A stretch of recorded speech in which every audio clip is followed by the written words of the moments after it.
Aliran trafik di lebuh raya utama di seluruh negara kini terkawal dengan peningkatan kenderaan di lebuh raya tertentu. Untuk mendapatkan perkembangan semasa setakat waktu ini, terus saja langsung bersama Firdaus Mokhtar di Pesada Plus Subang.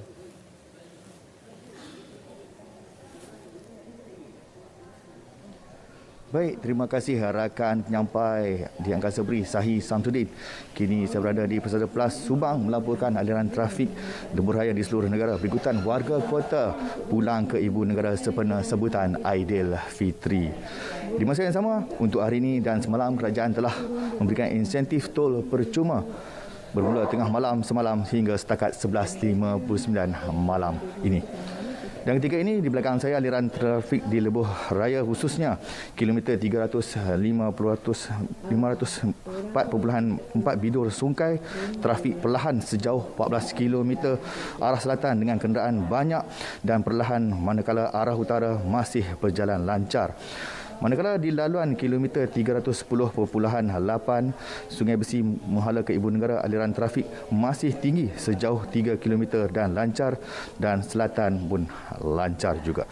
Diikuti laluan kilometer 260.4 Terowong Menora ke Ipoh, trafik perlahan dan lancar seperti biasa dengan kesesakan sejauh 14 km. Pesanan saya sentiasa mengikuti lampu perkembangan terkini di laman sosial Lembaga Lebuh Raya Malaysia di LLM, di Facebook dan Twitter, serta boleh hubungi dalam bebas tol 188800. Pandu cermat, jiwa selamat, ingatlah orang yang tersayang, sentiasa bersabar di jalan raya. Semoga selamat sampai ke destinasi yang ditujui. Seterusnya, kita ke rakan setugas di Tol Gombak di Lela Kadir di sana. Silakan. Baik, terima kasih Firdaus di Pesada Plus. Baiklah, saya kini sedang berada di Plaza Tol Gombak bagi meninjau keadaan trafik di sini bersempena dengan perayaan Aidilfitri. Baiklah, untuk pengetahuan anda di Plaza Tol Gombak ini mengandungi dua lebuh raya, iaitu termasuk dua lebuh raya iaitu di lebuh raya KLK Kuala Lumpur Karak dan juga LPT 1 lebuh raya Pantai Timur 1. Dan untuk pengetahuan anda sebenarnya daripada pukul 10 pagi hingga 12 tengah hari tadi, trafik sudah pun mula sesak. Pertambahan kenderaan berlaku seawal pukul 8 pagi lagi. Ini berikutan orang ramai sudah pun pulang dari kampung menghala ke ibu kota.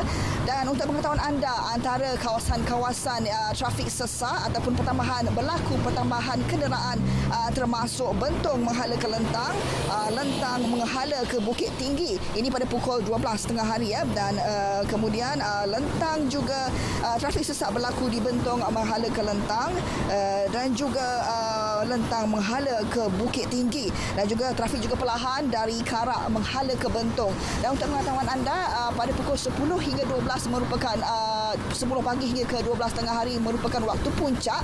Orang ramai berada di dalam kenderaan dan berada di lebuh raya.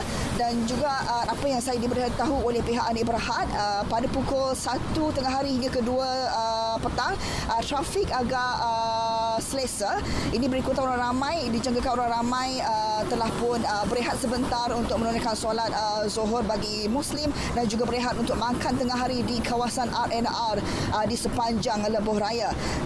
Dan juga manakala di kawasan LPT 1, trafik selesa, trafik lancar kedua-dua belah arah. Ini telah pun dijangka menurut pihak Anik Berhad, ini berikutan orang ramai telah pun memulakan perjalanan pulang ke ibu kota bermula dari 3 hari bulan lagi. Ini berikutan cuti umum sehingga 4 hari bulan, dan kebanyakan mereka telah pun pulang ke ibu kota dan juga untuk bekerja pada hari esok. Dan yang paling membanggakan sekali adalah pihak Anik Berhad memberitahu di setiap R&R, kawasan-kawasan lebuh raya di sepanjang jalan agak terkawal. Keadaan agak terkawal. Ini berikutan orang ramai ataupun keluarga Malaysia sudah mempunyai kesedaran mengenai penularan COVID-19 dan mereka memilih untuk tidak menyesakkan lagi keadaan yang berlaku di R&R bagi memastikan keadaan terkawal di sana.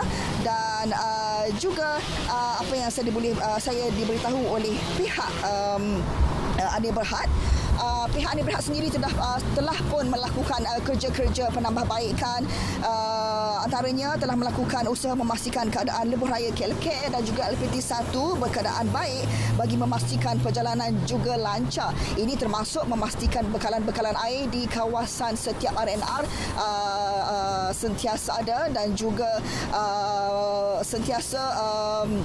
sentiasa memastikan keadaan trafik juga lancar, dan juga sekiranya ada perkara tidak ingin berlaku di kalangan penumpang, mereka akan sentiasa memastikan keadaan kenderaan mereka dalam keadaan baik. Dan juga kami juga ingin berterima kasih kepada pengurus besar kanan Ketua Anir Berhad, iaitu Puan Fatimah bagi Puan Roziah. Pihaknya telah memaklumkan kepada kami dari masa ke semasa mengenai keadaan trafik di sini. Baiklah, itu saja yang dapat saya kongsikan buat seketika ini. Kita bersama dengan Rufina bagi mendapatkan maklumat di RNR Sungai Buloh. Silakan Rufina. Baik, terima kasih Dalila. Saya berada di sini sejak pukul 4 petang tadi. Berdasarkan pemerhatian saya, suasana di RNR Sungai Buloh yang menghala ke ibu kota masih terkawal. Ada yang singgah sekejap untuk makan dan rehat sebelum meneruskan perjalanan. Khidmat pasukan rela turut disediakan untuk melancarkan penggunaan perkhidmatan di RNR ini. Bersama-sama saya ketika ini salah seorang pengguna bernama Faiz yang dalam perjalanan ke Kuala Lumpur hari ini. Silakan Encik Faiz, macam mana perjalanan anda dari kampung halaman? Kampung saya berada di Taiping. Jadi saya memulakan perjalanan pada jam 11 pagi. Dan perjalanan tu tak adalah kita terburu-buru ataupun tergesa-gesa lah. Jadi saya buat santai-santai je. So sepanjang perjalanan saya tengok aliran trafik semuanya okey, tak ada masalah, cuma kemalangan kecil tu biasalah. Dan setibanya saya di sini di RNR Jejantas Sungai Buloh jam 3 petang dan kami pun berehat sebentar di sinilah. So saya menggunakan perkhidmatan yang disediakan oleh PLAS seperti surau dan tandas. Setakat ni saya tengok kebersihan pada tandas, alhamdulillah bersih, surau pun bersih dan penyediaan bagi tempat-tempat makan pun alhamdulillah semua kedai buka. Jadi saya rasa selesa di sini. Baik, setakat itu perkembangan yang saya dapat kongsikan dari RNR Sungai Buloh. Kita terus ke Johor bersama Anas di Plaza Tol Skudai. Silakan. Anda ada laporannya di Sungai Buloh, saya pula berada di Plaza Tol Skudai petang ini untuk perkongsian terkini aliran trafik. Jika pukul 4 petang tadi kami melintas langsung di sini, situasinya agak ada berlaku sedikit pertambahan di laluan masuk ke lebuh raya dari arah selatan ke utara. Namun pada petang ini sehingga kini aliran trafik kembali lancar. Berikutan pihak PLAS juga di Plaza Tol Skudai ini membuka semua 16 lorong untuk semua pengguna bagi memastikan kelancaran aliran trafik keluar dan masuk di Plaza Tol Skudai ini. Namun petang ini sebenarnya saya nak kongsikan apa yang berlaku sepanjang Op Selamat di Johor, dan bersama dengan saya petang ini Timbalan Ketua Jabatan Siasatan dan Penguatkuasaan Trafik IPK Johor, DSP Khairul Azhar Ismail. Tuan, terima kasih sudi bersama dengan ATM. Selamat Hari Raya Tuan. Selamat Hari Raya Mak Azhar Batin. Terima kasih Cik Anas. Baik Tuan, sepanjang Op Selamat di Johor ni boleh kongsikan kepada penonton RTM bagaimana situasinya? Untuk makluman semua penonton, aliran trafik lalu lintas di bagi negeri Johor keadaan sekarang masih lagi terkawal, di mana kenderaan yang melalui lebuh raya semua dalam keadaan baik. Cuma ada beberapa kawasan mendaki saja berlaku sedikit perlahan, namun ianya tidak melibatkan sebarang kemalangan. Bagi negeri Johor, dari segi statistik kemalangan, sebanyak 2,110 kes kemalangan telah dilaporkan, di mana ianya melibatkan 18 kes kemalangan maut dan 21 kes melibatkan kecederaan parah dan 26 kes melibatkan kecederaan ringan dan 2,045 kes melibatkan kerosakan kenderaan, di mana kenderaan pengguna-pengguna yang melibatkan kemalangan maut adalah pengguna motosikal, iaitu penunggang motosikal sebanyak 14 orang dan pemandu dan penumpang sebanyak 4 orang. Situasi sepanjang tempoh 3 hari kebelakangan ini, kebanyakan orang Johor Bahru khususnya mereka kembali semula. Bagaimana situasi sepanjang Jumaat hingga hari inilah? Apa yang kami dapat pantau, pergerakan kenderaan terutama di lebuh raya ada sedikit peningkatan, dan juga di bandar-bandar utama di negeri Johor seperti Keluang, Batu Pahat, Johor Bahru, Kulai dan Pontian.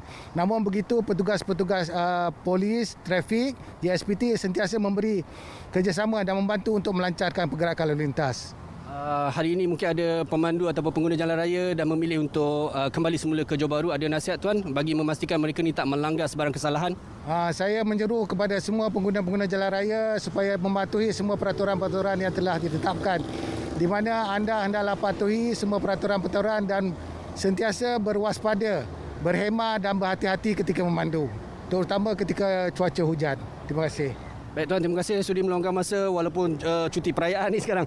Terima kasih kerana sudi bersama dengan RTM petang ini. Baik, sekali lagi saya nak ingatkan bagi pengguna lebuh raya khususnya yang ingin kembali semula ke Johor Bahru pada hari ini, pastikan sebelum anda tiba di Plaza Tol, di mana-mana Plaza Tol, pastikan baki Tashenggu anda dan juga e-wallet bagi pengguna RFID mencukupi sebelum tiba ke destinasi ini kerana anda mungkin menyusahkan diri sendiri dan juga pengguna jalan raya yang lain.